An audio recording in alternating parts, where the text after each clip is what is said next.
নমস্কার। আশা করি সবাই ভালো আছেন। যে যেখানে আছেন ভালো থাকুন, সুস্থ থাকুন। আর আজকে বানাবো মোচা। মোচা আমি বিভিন্নভাবে রান্না করে থাকি, আজকে একটু আলাদাভাবে রান্না করব। আর আপনারা কি এভাবে বানান আমার মতো করে বা অন্যভাবে বানান, কমেন্ট বক্সে অবশ্যই জানাবেন। দেখতে থাকুন সবাই।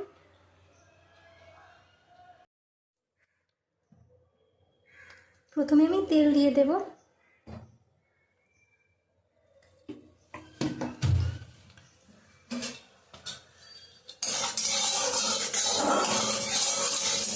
তেলটা গরম হয়ে গেছে, এবার আমি মশলাগুলো দিয়ে দেব।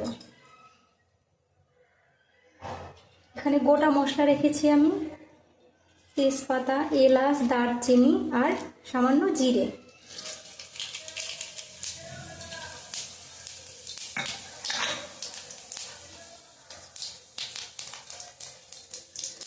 তারপর দেব কাঁচা লঙ্কা,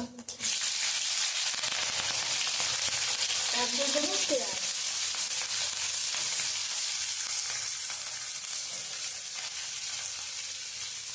আমি হাত দিয়ে দিলাম সব মশলাগুলো।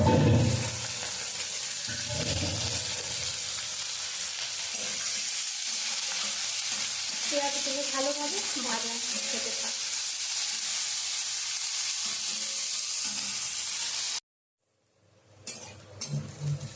পেঁয়াজগুলো ভাজা হয়ে গেছে, এ পর্যায়ে আমি হলুদ দিয়ে দেব।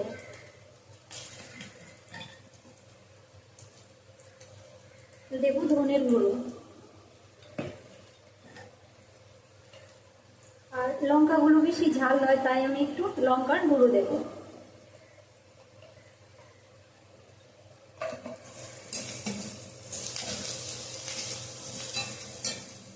একটু জলও দিয়ে দেবো যাতে মশলাগুলো পুড়ে না যায়।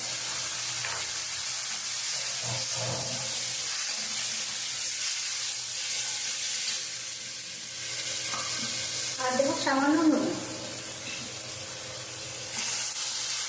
মশলা কষানো হয়ে গেছে, তেল ছেড়ে দিয়েছে। এবার আমি কেটে রাখা আলু আর মোচা দিয়ে দেবো, একসঙ্গেই দিয়ে দেবো।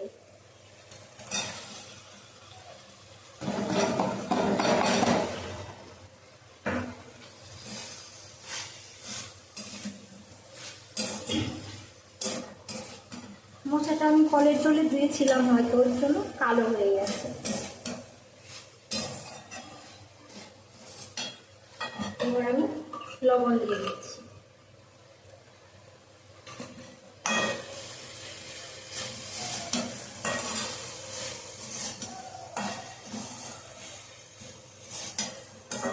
এভাবে আমি বেশ খানিকক্ষণ মোচাগুলো কষিয়ে নেব।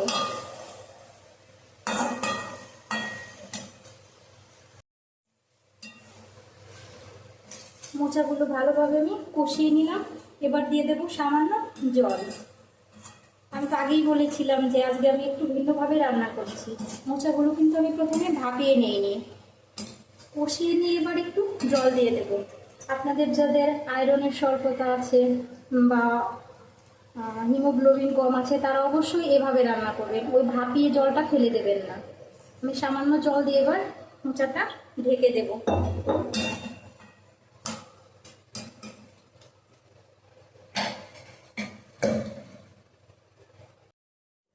মোচাটা হয়তো হয়ে গেছে, ঢাকনা খুলে এবার একটু দেখে নিন।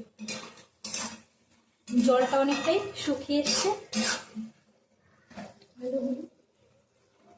আলুগুলো গলে গেছে একদম।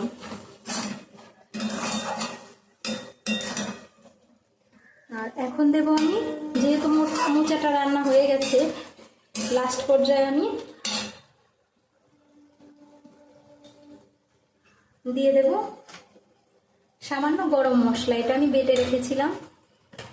এখানে গোটা গরম মশলা যেমন দারচিনি, এলাচ, লবঙ্গ আর গোলমরিচ। গরম মশলা ছাড়া কিন্তু মোচা একদমই রান্না করা যায় না, একদম বেকার। রান্না করা যাবে না কেন, রান্না তো সবভাবেই করা যায়, তবে ভালো লাগবে না। যেমন এইসব রান্না একটু তেল, মশলা, গরম মশলা, ঘি না হলে ভালো লাগে না। গরম মশলাটা আমি দিয়ে দিলাম, লাস্টে আমি ঘি দিয়ে দেব। আর এই ঘি তো আমি বাড়িতেই বানিয়েছি, আপনাদের আগেই বলেছি, আর আমি গিয়ে রেসিপিটাও একদিন শেয়ার করেছিলাম, আপনারা যদি কারো প্রয়োজন হয় দেখে নেবেন।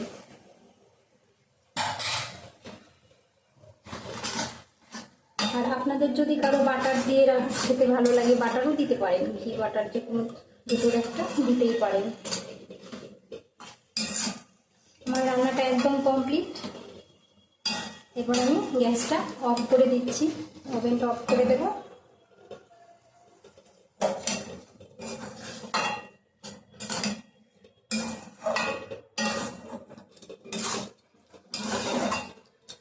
আমি আজকে এখানে আদা বা রসুন কোনো কিছুই দিইনি, শুধু পেঁয়াজ, গোটা গরম মশলা এগুলো দিয়েই রান্না করেছি। আপনারাও ঠিক এভাবেই রান্না করে খাবেন।